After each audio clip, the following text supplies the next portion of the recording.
más entrerrianos se suman al servicio de gas natural. Obras invisibles, pero esenciales para la producción y el desarrollo de nuestra provincia.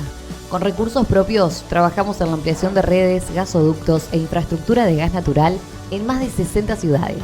Con vos, hacemos futuro. Gobierno de Entre Ríos.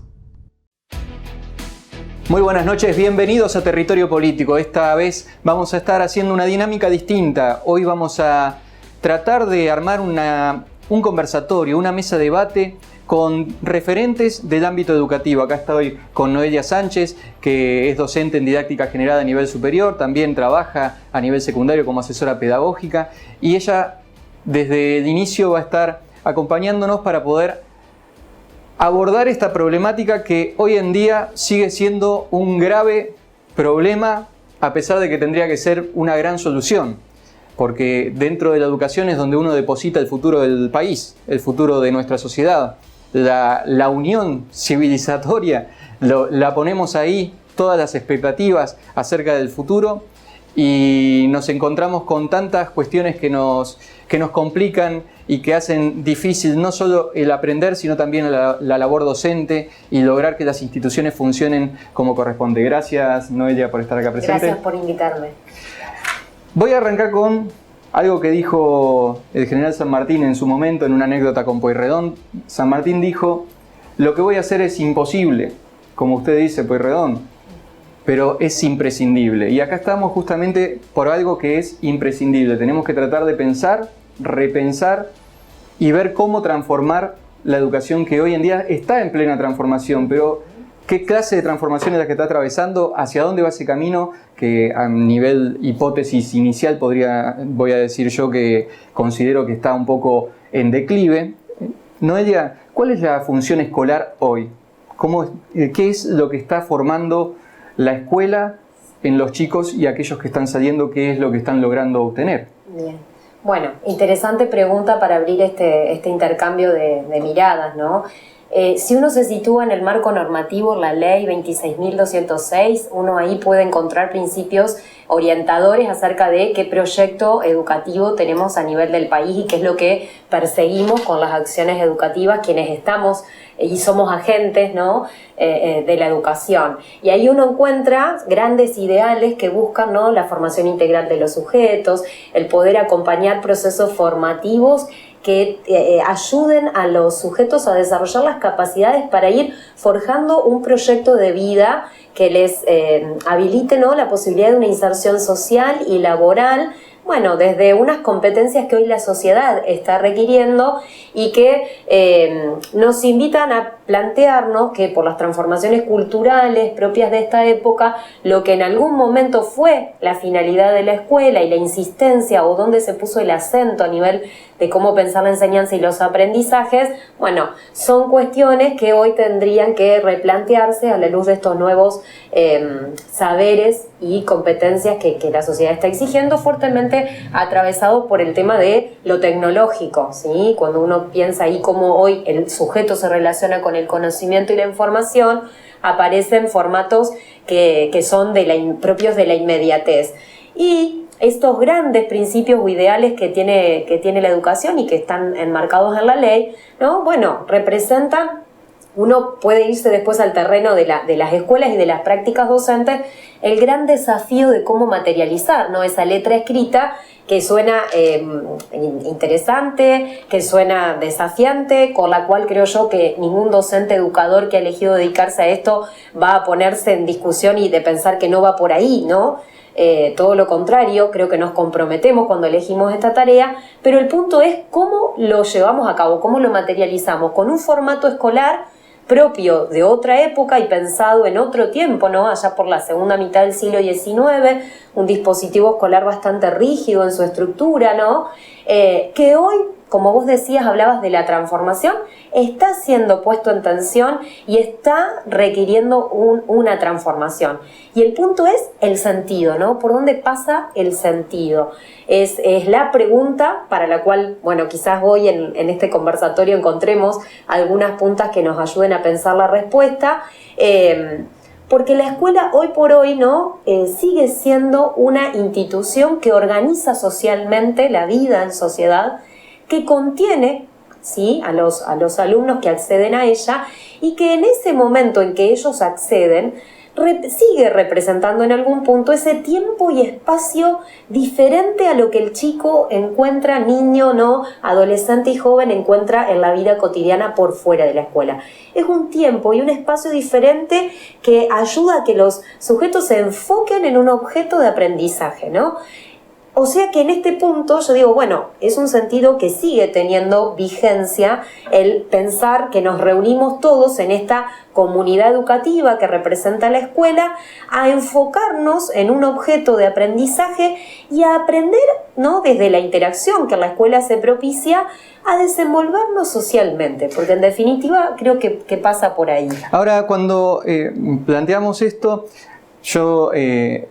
haciendo un poco de investigación preliminar para poder abordar este tema, uno encuentra muchísimos TED, muchísimas charlas TED, muchísimas documentales o videos de gente hablando al respecto, y siempre está la musiquita de fondo alegre, como suave, escuchamos que es la vocación, es la pasión, pero en la realidad es mucho más crudo el problema, es mucho más difícil el desafío, porque lo que encontramos dentro de la institución educativa de contención está teniendo más una función de contención que termina poniendo en una mochila al docente, más difícil de la que se había pensado la escuela hasta incluso el siglo XXI. Y me pregunto si ahí no estamos tecleando en una especie de idealización del docente, donde decimos que el docente tiene que ser un apasionado, como podríamos decir de un médico, pero tenemos que entender también que es una profesión, que es una labor, y que además se proponen un desafío muy difícil, que es tratar de enseñar en una sociedad que está medio disgregada, bastante rota en sus cimientos, como es la familia. Exacto. Volviendo un poco, ¿no?, al momento fundacional de la escuela fue pensada, ¿no?, con la finalidad de formar al ciudadano en un contexto en donde el Estado se estaba forjando, y se buscó que la familia entendiera la importancia de la escuela y que, digamos, consintiera a este objetivo nacional, ¿no?, de armar un proyecto de país, y entonces la familia pasaba a ser la aliada de la escuela. En los tiempos que corren, con las nuevas configuraciones familiares, uno encuentra que hay esto, vos hablabas de que sea disgregado, ¿no? A los docentes se les torna bastante difícil la tarea cuando vos no tenés por fuera de la escuela alguien que sostenga y acompañe esa trayectoria escolar del alumno. O sea, si bien es real que el alumno pasa mucho tiempo dentro de la escuela, y si uno se pone a hacer cálculos, mucho tiempo de su vida a lo largo de toda su trayectoria escolar están puestos, ¿no?, y vividos en este dispositivo escolar, bueno, es ardua la tarea que el docente tiene, pero el tiempo no es mayor al que el chico, el niño, el adolescente pasan por fuera. Entonces, qué difícil que es esta tarea del docente cuando del otro lado esa alianza se ve, ¿sí?, la otra parte no acompaña el proceso. Entonces, los hábitos, las rutinas que la escuela puede llegar a querer instalar en estos estudiantes, forjando esta mirada, ¿no?, de un sujeto social competente, caen, ¿no?, rápidamente cuando ese alumno pasa el umbral de la escuela y recibe otros códigos culturales, otra estimulación, otras influencias. Y hasta dónde es competencia del docente cubrir esa falencia, ¿no? Para esto vamos a estar hablando, y voy a abrir el conversatorio con diferentes referentes que son del país. Tenemos en primer parte, vamos a hablar acá a Guillermo García. Él es docente de nivel superior y también trabaja dentro del ámbito educativo a nivel secundario. Tenemos a Lorena Pereira, que es directora de nivel inicial y docente de inglés. Tenemos también a Cristian Leiza, docente a nivel primaria y a nivel secundaria, que trabaja en Villa Paranacito. Luján Ferreiro, docente de nivel inicial, que actualmente no se encuentra en funciones, pero es mamá, también tiene muchísima experiencia directa en esa cuestión, que seguramente dentro de este panel de invitados vamos a tener varios con experiencia también en ese rubro. Y Aide Soria, que es docente a nivel primario, actualmente no se encuentra en funciones, pero es de Bariloche y va a traer también una experiencia diferente, pero pensemos que la escuela tiene un arraigo a nivel nacional, o sea, los objetivos que se plantea la institución educativa es a nivel nacional. Quiero abrir el paso por el inicio de la educación, por donde se entra a la institución, que es el nivel inicial. Por eso, Lorena Pereira, vamos a abrir la charla con vos primero. Gracias por estar. ¿No se está poniendo demasiado sobre el docente cuando tienen que compensar? ¿Qué clase de alumno es el que estás tomando cuando entra a la escuela? Buenas tardes a todos, gracias por la invitación, por la convocatoria, muy interesante. Sí, es demasiada la exigencia que se está poniendo en cada uno de los docentes, pero también me parece que es a raíz de que se han desvirtuado los derechos y las obligaciones que tienen cada una de las familias y también las que tienen los docentes. Nosotros recibimos a los chicos en sala de 3, donde comienzan su ciclo escolar, y como bien lo decían ustedes, tiene que ser un trabajo en conjunto. Yo siempre digo que es una tríada, ¿no? Trabajamos con las familias, trabajamos con el niño y trabajamos nosotros. Y así como le digo también a mis docentes, que nosotros no solamente trabajamos con 30 nenes, sino que trabajamos con 30 nenes y sus familias, porque cada uno trajo su bagaje en la mochila, así cada uno tiene una realidad distinta. Pero en los últimos años y en el post-pandemia, estamos viendo cada vez más que nos tenemos que ocupar de lo urgente y no de lo importante. Y muchas veces la bajada desde inspección es que nosotros escuchemos y que resolvamos a las familias, cuando en realidad el foco debería estar puesto primordialmente en nuestros alumnos. Aide, cuando pasan lo que es el nivel inicial, ingresan al nivel primario, usted tuvo una trayectoria que quizás podemos decir en estos 10 años que ya pasaron sin trabajar, puede ser que hayan diferencias, pero me gustaría conocer la perspectiva de usted. ¿Qué clase de chico es el que, o chica es el que usted tomaba bajo su órbita del aula, y qué es lo que se proponía también lograr llevar adelante? Mirá, si bien pasaron 10 años de que yo estaba en el grado, lo que sucedía era más o menos lo que comentó la compañera recién.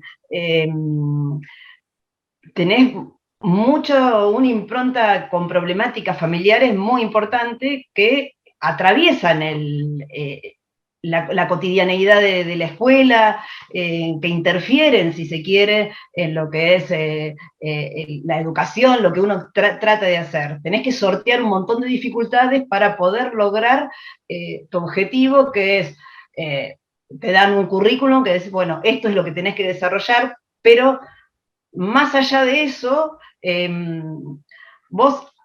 yo siempre bregué, y ahí tenía mis peleas con las directoras, que más allá de la cantidad de contenidos que yo le tenía que dar, yo le tenía que dar herramientas sobre todo para que el chico pueda, que le sirvan en el futuro, y no que tener una pila de contenidos que después se la va a olvidar, ¿viste? Y vos si le das las herramientas, qué sé yo, por ejemplo, trabajaba mucho yo en ciencias sociales con el tema, ahora se trabaja con la cuestión digital, yo trabajaba con diarios, y entonces trabajábamos con la misma noticia en los distintos diarios para que el chico pueda desarrollar el pensamiento crítico y pueda ver que había también atrás de cada diario, había y si bien trabajaba con chicos de sexto grado, no era que estaba trabajando con universitarios, pero el chico se daba cuenta que cada uno tenía con las distintas noticias, iba hacia un determinado lado, y de esa manera vos tratás de desarrollar el pensamiento crítico, que eso le va a servir para todo, no solamente para las ciencias sociales en la escuela primaria, sino para interpretar la vida en el futuro. Entonces, ese tipo de cosas, herramientas, en matemática también, darle herramientas que le sirvan para está bien, si termina el secundario, buenísimo, si le sirve para el secundario, genial, pero por ahí le sirve para resolver, cortar una tela para hacerle una ropa a su hijo, o hacer una receta, o multiplicar la receta ¿me entendés? Siempre tratando de buscar que le queden herramientas, que le sirvan para el futuro. Y después, bueno, no es que yo estuve sin trabajar todo este tiempo. Yo cambié de rubro, estuve trabajando en parques nacionales, en el Parque Nacional Nahuel Huapi, en educación ambiental. Entonces ahí estuve trabajando en el diseño claro, en el diseño de actividades y de cuestiones para que el chico desarrolle empatía por la naturaleza antes que es el error que cometemos casi todos los docentes, es presentarle al chico primero la problemática ambiental, el drama, uy, qué terrible, esto que se extingue, aquello que desaparece, el clima que... No, el chico de escuela primaria o de jardín necesita primero crear la empatía con la naturaleza, y los problemas lo va a ver después cuando es más grande, en séptimo grado, en la escuela secundaria. Pero cuando son chiquitos, hay que acercarlos, no hay que espantarlos, porque si no el pibe se termina espantando y corre de lo que es la naturaleza y no quiere saber más nada de escuchar de problemas ni nada, entonces se evade con otras cosas, qué sé yo, vos me dejás hablar a mí, te hablo todo el programa. Ahora vamos a arrancar con Cristian. La verdad que nos dejaste ahí algo muy interesante como para hablar. Si Cristian nos escucha, que justo se le cortó, ahí está, volvió. Cristian, a mí me gustaría, teniendo la posibilidad de estar en primaria y estar en secundaria, volver a una pregunta que le hacía Noelia al principio. ¿Qué clase? Voy a hacer una metáfora medio fea, pero bueno. El chico ingresa a la escuela y sale como un producto terminado. ¿Cuál es ese producto que se está generando del chico? Es decir, ¿qué es lo que se propone la escuela formar en ese alumno? ¿A qué quiere dejar para el mundo?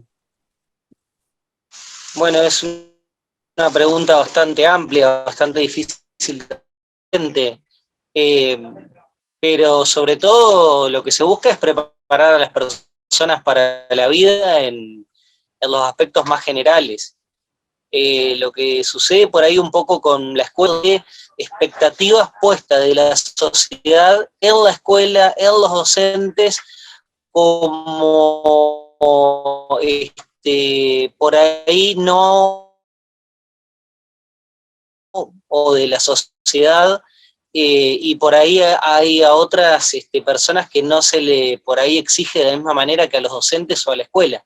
La escuela es como que abre las puertas a todos, escucha a todos, pero es una especie de crimen perfecto lo que sucede en la escuela, porque a veces el culpable, digamos, o los culpables son otros, pero hacen... Bueno, tenemos algunos problemas acá con la comunicación. Alejo, yo voy a aprovechar el bache que se le produjo a Cristian para detenerme en esto de que recordemos que primaria, yo he trabajado en primaria también como profesora de inglés hasta hace muy poquito. El nivel primario tiene el sistema más arcaico de todos. El más arcaico de todos. ¿A qué te referís con arcaico? Y estábamos hablando de que nosotros estamos parados con una ley que data de la mitad del siglo XIX. Jardín ha tenido sus cambios, de hecho han cambiado ya sus diseños curriculares por tercera vez. Secundaria también ha sufrido cambios, de hecho hemos tenido la secundaria básica en los que somos del 70 y pico, que hacíamos quinto año, después se ha pasado con la ley federal, teníamos polimodal, y ahora volvimos y tenemos sexto año, o sea, como que secundario se fue cambiando.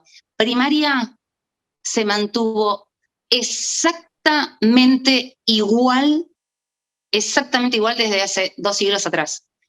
Y así son las estructuras que bajan con los contenidos. Y así es que no se permite jugar en primario, que está mal visto, que está visto como que uno pierde tiempo. Así es como que en primario parece que está mal cantar una canción para enseñar, no sé, voy a hablar desde mi área, para cantar, para enseñarles las frutas.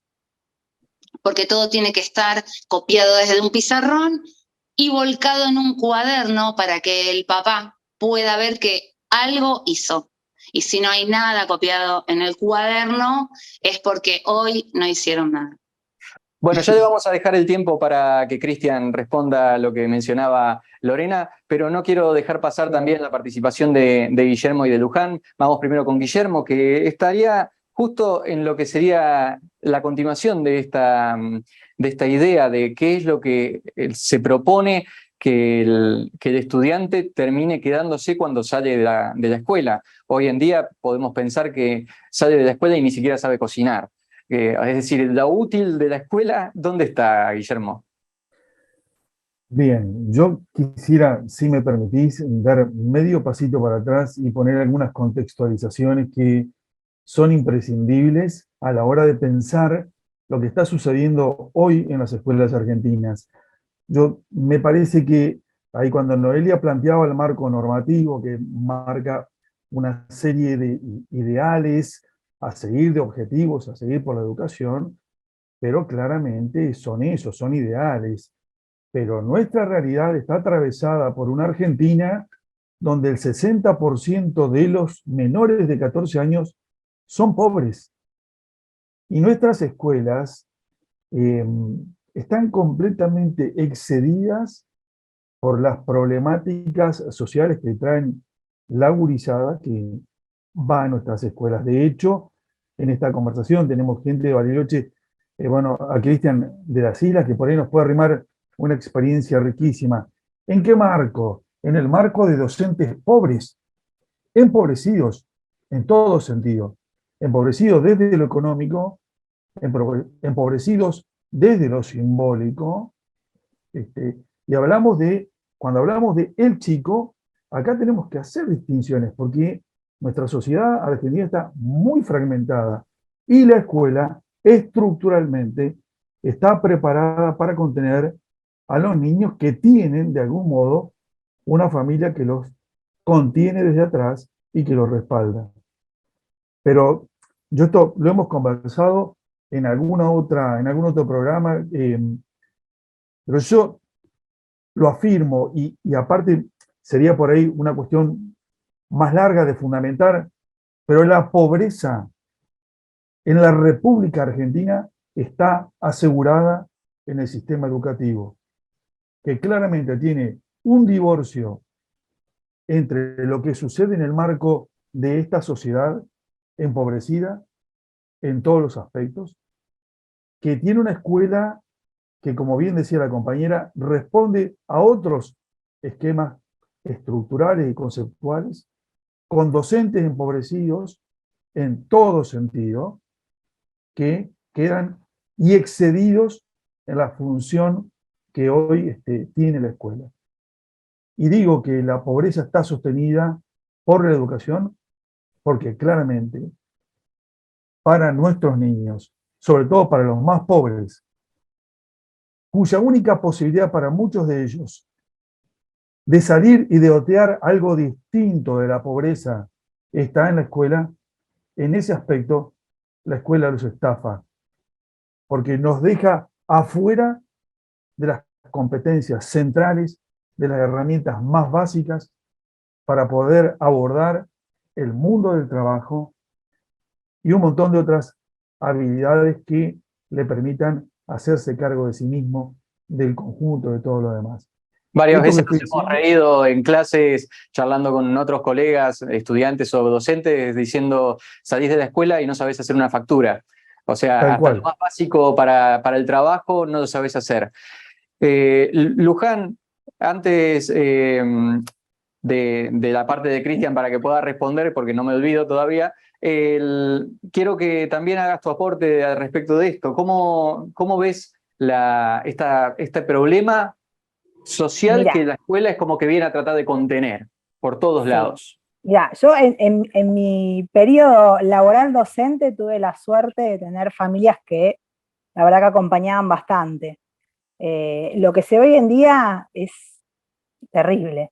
Yo te lo digo como mamá, como en el grupo de mis hijas y de amigos, y vas así corriendo por todos lados y siempre es lo mismo.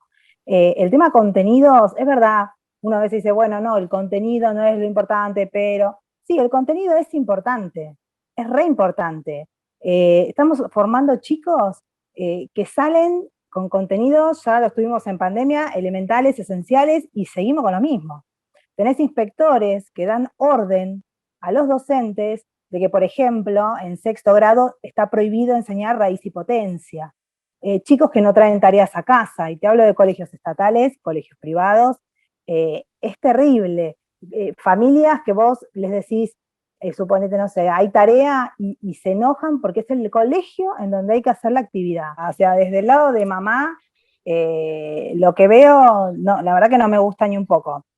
Veo docentes desbordados porque hay un montón de cuestiones que hacen que no puedan cubrir determinados aspectos en la parte de educación, y lo que respecta a contenidos, nulos, muy pocos, lo justo y necesario.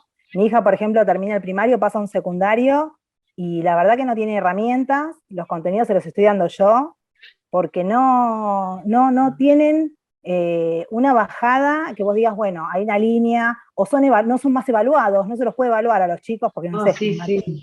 no se pueden evaluar a los nenes. Mi hija en 3 años le tomaron 3 pruebas, y si yo te las muestro, creo que Luján, las hace mi hija más chica. entramos justamente a la segunda parte de la charla, pero antes de... Lo sabía. Voy a dar justamente el pie para hablar al respecto de esto, pero primero quiero que Cristian continúe con lo que él venía diciendo, que justo se le cortó por la mala conexión. Dale. Bueno, ¿me escuchan? Sí, perfecto. Sí. Bien. Bueno, no, lo que yo decía es respecto a la escuela, es que yo tengo la teoría que es una especie de crimen perfecto lo que sucede con la escuela y con los docentes, porque en un crimen perfecto sabemos que los verdaderos culpables son los que están libres o sobre quienes no recaen las sospechas ni las penas, y se logra sentar en el banquillo de los acusados a alguien que es inocente. Y en el caso de los docentes y de la escuela me parece que pasa eso. Muchas veces se le asienta en el banquillo de los acusados a los docentes o a la escuela, y por ahí los verdaderos culpables de que las cosas no funcionen no son justamente los docentes. Y por ahí, bueno, un poco siguiendo la línea de lo que decía Guillermo, que me parece muy interesante, no hay que olvidar que estamos en un país con más de la mitad de la población debajo de la línea de la pobreza, con sueldos de pobreza, con una crisis social muy importante, en una región con la mayor desigualdad del mundo como es Latinoamérica. Entonces todos esos condimentos no son menores y no son ajenos a la escuela, a la docencia y a todo lo que hay que hacer desde la escuela. Entonces, bueno, lógicamente se ponen todas las expectativas en la escuela y en los docentes, pero bueno, solo con poner las expectativas, si no hay otras cosas estructurales como recursos, como personas capacitadas en las funciones políticas, como personas en los gremios docentes que mínimamente hayan estado alguna vez adentro de un aula. Tenemos cosas muy raras en la docencia, tenemos gremialistas que nunca estuvieron en una escuela, tenemos funcionarios a veces políticos o ministros de educación que no saben lo que es estar dentro de un aula. Es complicado, nos toca, digamos, un combo de muchas cosas. Entonces, todo eso no es menor. Y otra cuestión también muy importante a tener en cuenta es que la escuela, lamentablemente, desde hace ya un buen tiempo a esta parte, ha dejado de ser, como en otras oportunidades, una posibilidad de ascenso social, y a veces, lamentablemente, hoy y cada vez más, en un mundo donde cada vez hay más personas pobres y cada vez hay menos ricos que concentran más riqueza, se vuelve un mundo muy difícil, muy insostenible para vivir, y la escuela no puede obviamente hacer magia, y es muy difícil garantizar, por así decirlo, ese ascenso social o eso que cada uno quiere lograr desde la escuela. No es fácil. Entonces, bueno, se complica todo un poco, ¿no? Es un problema bastante más estructural y más a nivel macro que solamente desde lo que es la escuela o lo que puede hacer un docente. Creo que esto nos da pie justamente a pensar también la cuestión política que atraviesa la escuela, que atraviesa tanto desde el nivel inicial hasta incluso los niveles superiores como desde el terciario o el universitario. Y no vamos a entrar porque se nos va a hacer demasiado extenso, sino, pero también tenemos la educación no formal que cumple roles fundamentales a la hora de complementar lo que la escuela no puede cumplir. Pero quisiera hablar sobre esto que mencionaba Luján, que es el tema de la labor docente y los problemas con la resolución de unificación del 2020-2021, porque nosotros pasamos por una pandemia, pero también pasamos por decisiones de gobierno que fueron restricciones que no eran necesariamente algo consecuencia de la pandemia, sino que también acá tuvieron extensiones, tuvieron meses que quizás se podría haber vuelto al aula, meses que habían otros tipos de soluciones para hacer, y lo que hoy estamos haciendo con esta resolución quizás termina siendo una especie de fantasía, unificar el 2020 y el 2021 en este 2022 con alumnos que terminan llevándose previas de ambos años y encima terminan acumulando desde 2022 con una imposibilidad de repitencia, porque la repitencia la ven como algo malo, pero a veces es un recurso justamente como para poder brindarle una educación que corresponda. Entonces, Noelia, quisiera hablar acerca de esta cuestión. ¿Cómo estamos? Porque nos faltó ahí un debate, dejamos pasar el tiempo, a pesar de que uno lo mencionaba, de que sabía que había que hablar del tema porque era un problema, quedó. Y hoy estamos lidiando con un hueco educativo que están afectando a generaciones. Sí, efectivamente. O sea, uno puede, habiendo pasado ya la pandemia y habiendo regresado a la presencialidad, hacer un análisis un poquito tomando distancia de qué es lo que nos dejó, ¿no? En el marco de lo que comentaban Cristian y Guillermo respecto de la gran desigualdad social y los índices altísimos de pobreza que tenemos en nuestro país, no podemos desconocer que esa continuidad pedagógica que se intentó generar frente a dispositivos como estos que vos mencionabas, de la promoción acompañada o asistida, de ir acompañando al estudiante e ir permitiéndole que avance, frente a un contexto de desigualdad, las escuelas se vieron, sin poder tomar medidas acordes a los contextos particulares y al tipo de población estudiantil que recibían, ¿no?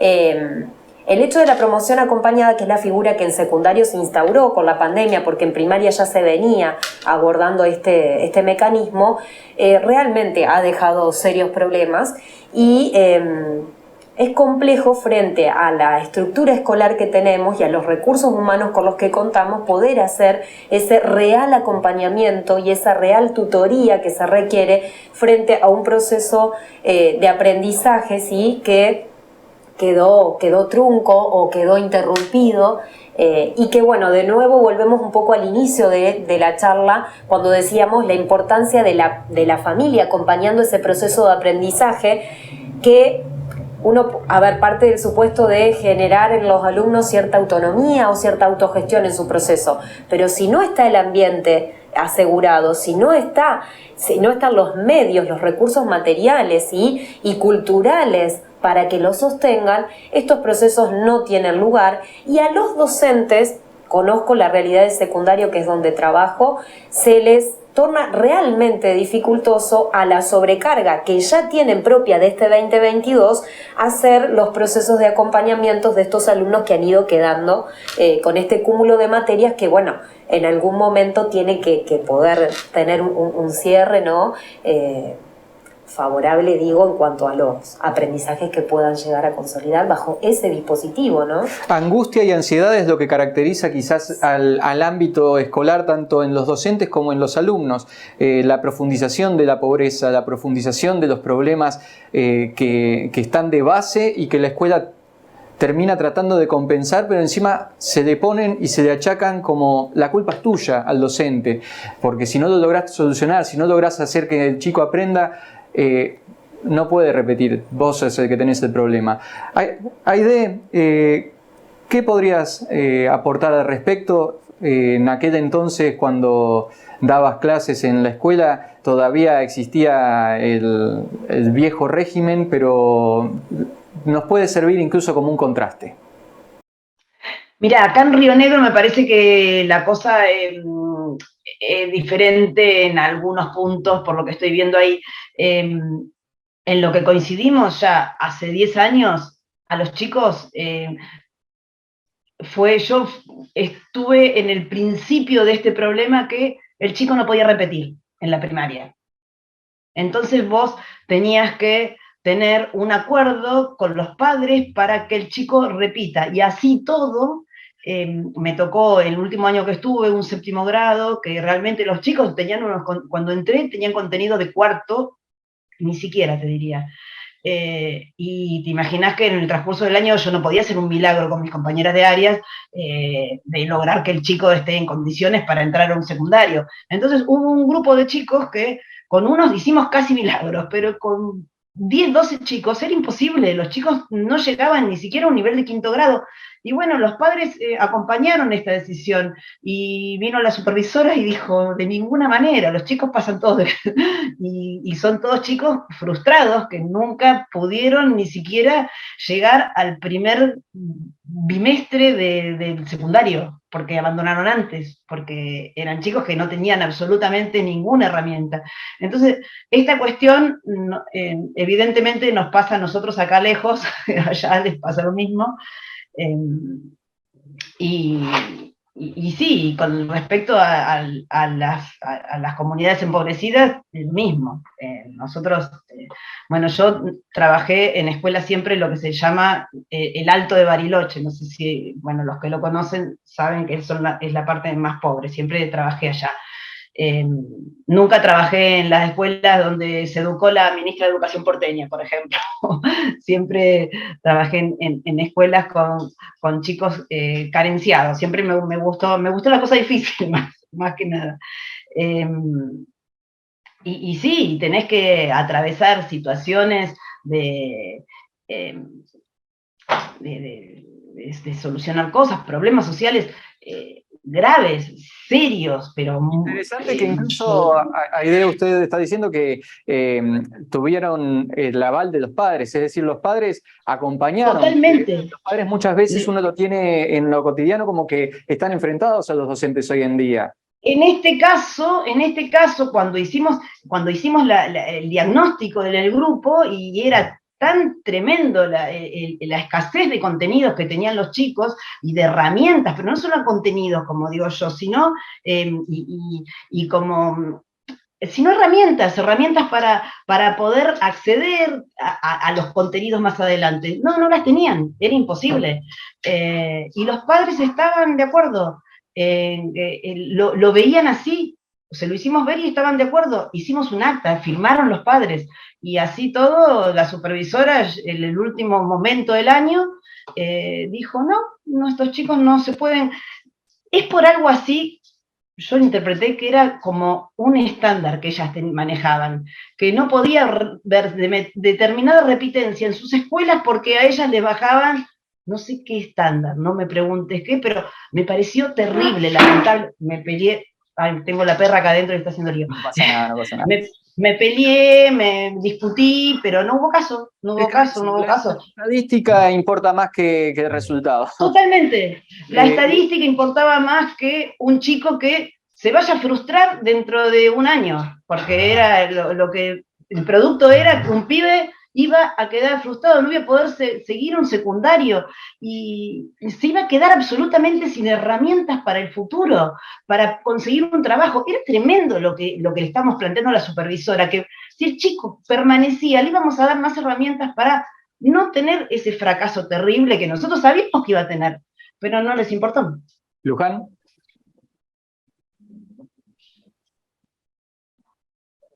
¿No tenés micrófono activo? Ahí está. Ahora sí. Ahí está, perfecto. Mira, casualmente de este tema un poquitito de experiencia tengo. Yo tuve una familiar que pasó por una situación muy compleja, pasamos todos muy cercana, y bueno,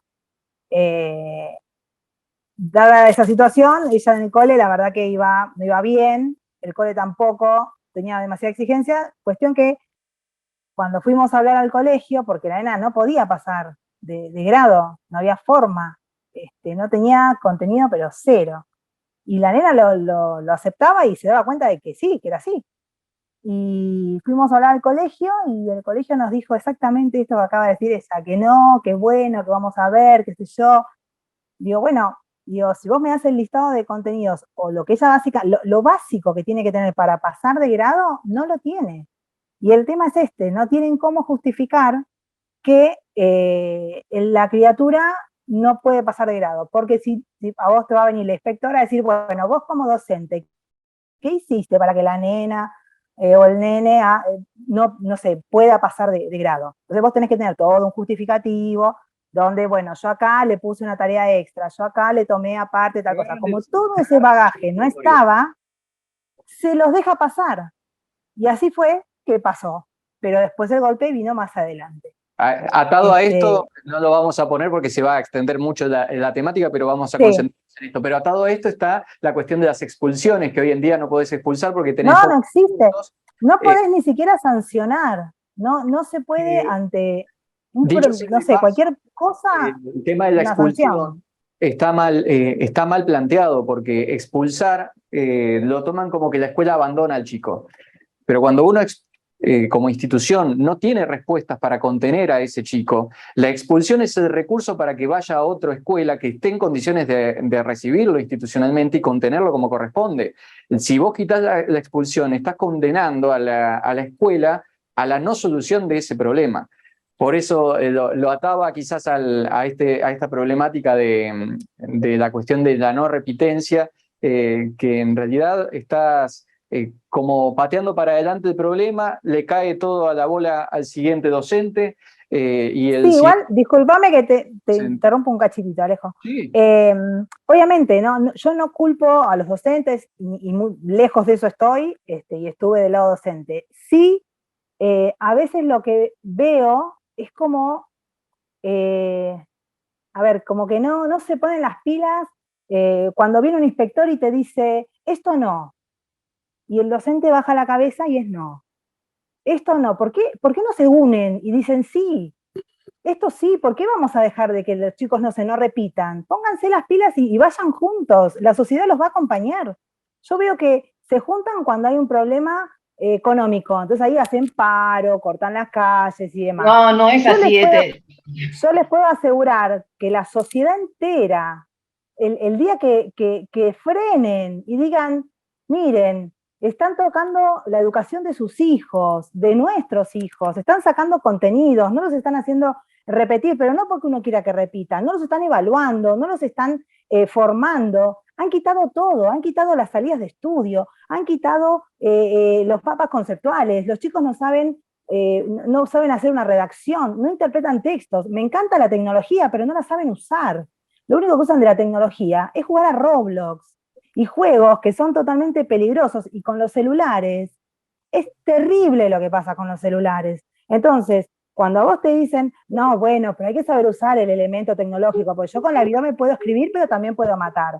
Si querés yo te cuento millones de historias con celulares, de la edad de mi hija y mucho más chicos, donde muestran todo tipo de contenidos, y se desvirtúa todo, porque no lo saben utilizar. Entonces, estaría bueno que todos puedan participar. Dale. Mi opinión. Júntense y basamos por los contenidos.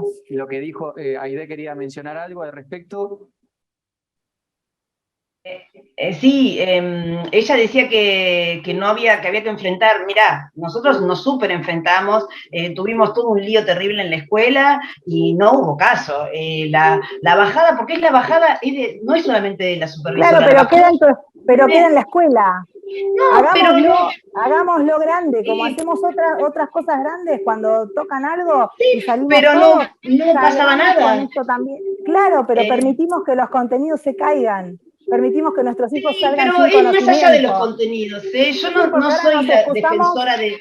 No soy defensora, espera, déjame hablar. No soy defensora de la cantidad de contenidos, A mí me parece que tenemos que ir más a esto, a a que el chico pueda entender, pueda interpretar, pueda analizar, darle las herramientas, porque los contenidos los encuentra en cualquier lado. Pero vos para hacer todo Obviamente, ese trabajo necesitas el contenido. contenidos básicos tenés que tener, contenidos básicos y mínimos tenés que tener, pero lo más fuerte para mí es las herramientas.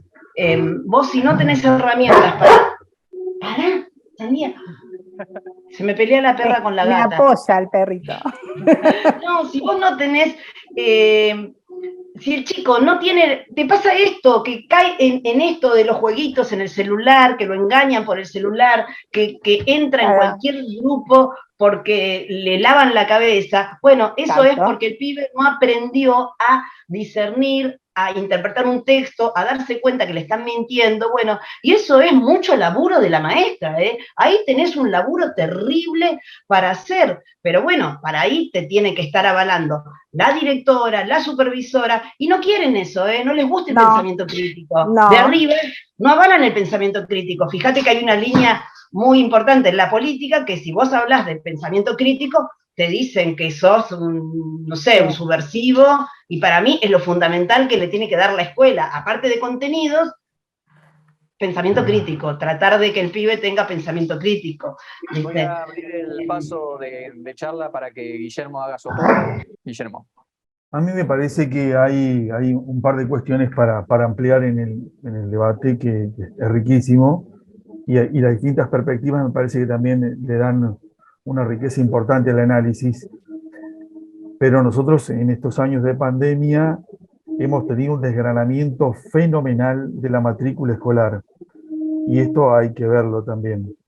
El tema de las repitencias es un tema que hay que analizarlo un poco, porque está claro, o hay pruebas que así lo avalan, el 78% de los chicos que repiten vuelven a repetir.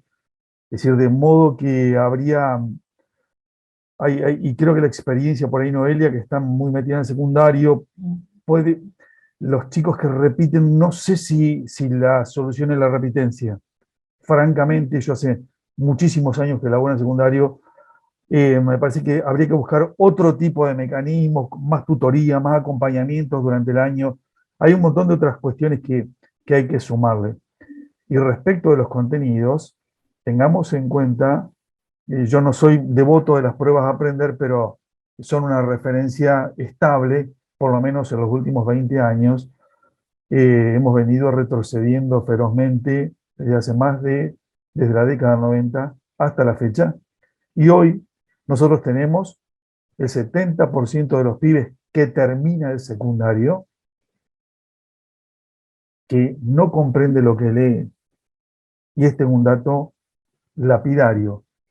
Y otro dato más que quiero tirar, que son estadísticas, esto no lo podemos interpretar, pero no las podemos discutir porque son números, podemos interpretarlas de distintos aspectos, pero solo termina la educación obligatoria el 16% de la matrícula que inició. O sea que tenemos un desgranamiento mayor al 80% de la matrícula escolar. Y estos son temas que... ¿La función docente se está cumpliendo o no? O sea, la función escolar... Acá hay una cuestión estructural. Yo tomo todo lo que dijo Cristian, porque acá hay un tema estructural muy grave, y quiero decirte algo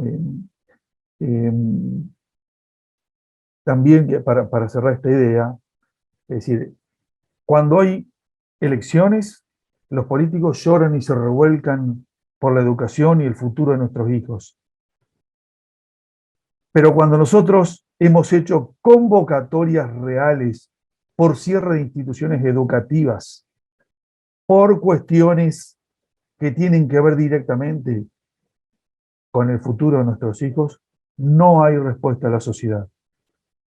Esto lo tengo que ser muy claro, dolorosamente claro. Tenemos la prueba viva de lo que fue el año pasado la convocatoria que se hizo de educación, del Ministerio de Educación de acá, de la provincia, que quedó en la nada, ¿no?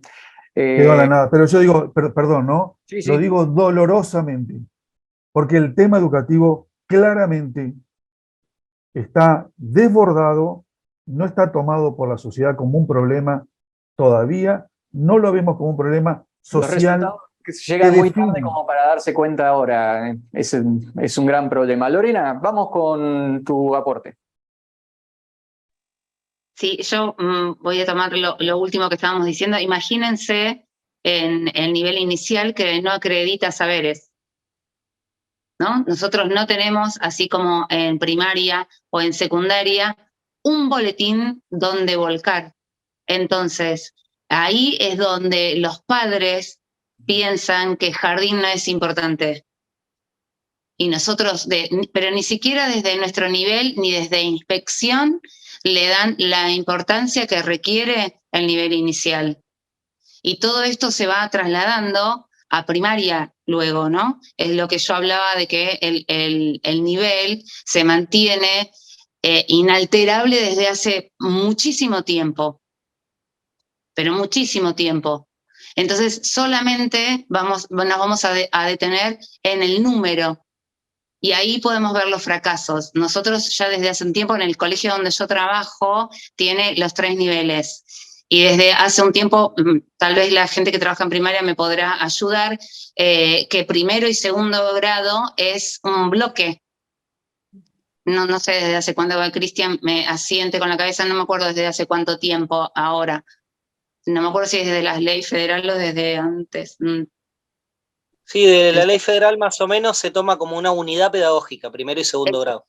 Claro, una unidad pedagógica. Entonces el nene que no sabe escribir ni leer, y retomo también lo que le decía acá nuestro compañero de secundaria, de que no interpretan consignas o no pueden redactar una sola estrofa, es que viene de arrastre. Viene desde, o sea, nosotros pudimos en jardín ya vislumbrar qué podía pasar, pero no se nos escuchó. Llegamos a primaria y es como es una unidad que primero y segundo tampoco se escucha en esa parte. En tercer grado, y ¿me entienden a lo que apunto? Es que es una rueda sin fin, y así llegamos a sexto grado y dicen, no, en sexto grado no puede repetir, y yo lo veo en alumnos que fueron míos en jardín de infantes. No puede repetir. Uh-huh. Claro, y internamente lo que sucede en los colegios, y básicamente en los colegios privados, es que se va echando la culpa a nivel anterior, ¿no? Entonces, dicen, bueno, si este no sabe escribir ni leer es porque Jardín no hizo nada. Dicho sea de paso, y con esto le voy a dar la voz a Cristian para que continúe. Una vez charlando con docentes también me surgió, ¿por qué no un enfermero, cuando tiene que dar el pase de guardia, le dice, mirá, el paciente se le hizo esto, tiene esto, necesita esto, porque a veces el que sigue no sabe cómo está el paciente que ingresó en la guardia anterior. Entonces se hace un pase de guardia entre los docentes. Prácticamente no hay instancias de diálogo sobre los alumnos. Es más, entran al aula y tienen que conocer a los alumnos de movida, sin saber el antecedente, sin que alguien le haya anticipado, mirá que por este lado a este chico le entramos, por este lado no, capaz que a vos te sirve. Es decir, no existen esas instancias. ¿Existen esas instancias? No, Son instancias de articulación. El punto es que es complejo cuando se produce la transición de un nivel al otro. Cuando vos tenés una matrícula estable de una escuela, como contaba Lorena, que tiene 3 niveles y que esa matrícula ingresa en el nivel inicial y permanece en la misma institución estable y egresa, ¿sí?, es mucho más fácil lograr estas instancias. Por ejemplo, entre maestras docentes de un sexto grado y docentes de un primer año que los van a recibir en el nivel secundario. O lo mismo de la seño de sala de 5 con la maestra de primer grado. Se hacen articulaciones y se pasan informes y se producen esos encuentros. El punto es que hay escuelas, ¿sí?, que reciben matrícula que procede de diferentes instituciones. Y ahí es donde se produce un bache y un vacío de información y de la posibilidad de dar continuidad a cómo esa trayectoria venía siendo acompañada, ¿sí? Y qué estrategias... Sí. La articulación igual no la hacen con los chicos en sus características, hacen una articulación de un nivel al otro a nivel contenidos o a nivel actividades, pero ese bagaje que están diciendo de conocer a los alumnos no Y se hace. Ni de estratégicamente jardín a primario ni de primario a es secundario. voluntario, es prácticamente voluntario de los docentes. Si el docente no tiene interés, no se molesta, Claro, no es que hay una no instancia de, che, pasa. vamos a dialogar así ustedes se pasan. Exactamente. Tiene que No, haber no una pasa. instancia promovida por los equipos de gestión directivos. Yo, por ejemplo, trabajo Exacto. en asesoría pedagógica del nivel secundario y en articulación con la vicedirectora del segundo ciclo de la escuela primaria, que recibimos la matrícula estable que va a ingresar al nivel secundario, hacemos estas instancias de encuentro desde el mes de octubre, fines de octubre, cuando ellos nos pasan al listado con los alumnos confirmados que van a ingresar al secundario. Pero insisto, son instancias de escuelas que tienen estas características. El punto es, ¿qué pasa con aquellas otras instituciones en donde el chico deja, por ejemplo, la unidad educativa, ¿sí?, de nivel inicial y se incorpora a una escuela primaria que no tiene el nexo y la conexión con la institución anterior? Es ahí donde se produce un vacío, y ese vacío de información realmente tiene un alto impacto y condiciona negativamente al estudiante en cómo va a transitar y recorrer el nivel que le sigue. Eso es algo que nos va a quedar pendiente para charlar en otro momento, obviamente, pero en salud está la historia clínica y encima es digital hoy en día, se articula vayas a la institución a la que vayas. Cristian, nos queda tu parte para ir finalizando la charla y después voy a dejarle un poquito a Aide, que quería mencionar algo también, pero vamos con Cristian. Bueno, en definitiva lo que yo quiero decir es un poco lo que ya venían diciendo el resto de los compañeros, y es respecto a que me parece a mí, en definitiva, que el problema pasa porque tenemos que comenzar a acostumbrarnos a discutir calidad y no cantidad, y que la sociedad sería bueno que elija calidad y que exija calidad, pero yo creo que nunca vamos a ver una marcha por, no sé, por la calidad educativa o porque se enseñe mejor matemática o porque se enseñe a comprender texto, no sé, no me la imagino, capaz que pasa algún día. Caemos en la trampa muy fácilmente de la cantidad, y la cantidad no es la solución, y si no, lo vemos en ejemplos claros ahora. Por ejemplo, ahora el gobierno de Entre Ríos agrega 1 hora más de clase a las escuelas. En el gobierno de la ciudad de Buenos Aires se está hablando que van a agregar más días, y se está hablando, no sé, también de los sábados y cosas por el estilo. Y yo digo, en todo eso, ¿se tiene en cuenta que los estudiantes, por ejemplo, también necesitan horas de descanso? Porque los estudiantes en realidad, ¿qué necesitan? ¿Más cantidad o mejor calidad? Yo creo que claramente lo que se necesita es una mejor calidad, pero no aumentar la cantidad y las cargas horarias, porque los chicos también, y cualquier persona, necesita su tiempo de descanso, su tiempo de esparcimiento, y no todo es cuestión de sumar cada vez más cantidad, más, porque me parece que no pasa por ahí, repito. Me parece que se están equivocando de culpable. No está en los docentes y en la escuela la culpa de las cosas que suceden. Hay que empezar a analizar otras cuestiones más estructurales, hay que discutir realmente la distribución de la riqueza, la igualdad de oportunidades en el buen sentido de la palabra, el acceso a un trabajo digno. Cuando digo trabajo digno no digo planes sociales, sino verdaderas posibilidades de potenciarse, de desarrollarse, de crecer económicamente. Entonces digo, bueno, por ese lado me parece que va la cosa. Discutamos la calidad, pero no caigamos en la trampa de agregar cantidad. No está la solución en llenar carpetas, no está la solución en ir los sábados a la escuela, no está en agregar más cantidad de contenidos, me parece que no pasa por ahí. Hay que sí enseñar mejores cosas, cada vez más útiles, más ayornadas a la época que nos toca vivir. Como decía por ahí una compañera, el tema de reformar algunas cuestiones que son un poco antiguas o que han quedado un poco fuera de moda o fuera de época más que de moda. Y me parece que la situación de análisis debería pasar más por la calidad, en definitiva. Creo que ahí está la clave. Aide, 1 minuto tenés todavía por delante para hacer tu aporte de lo que querías mencionar. Mi aporte ya las chicas lo habían subsanado ahí, y estoy absolutamente de acuerdo, quiero decir, con lo que dijo Cristian. Absolutamente de acuerdo.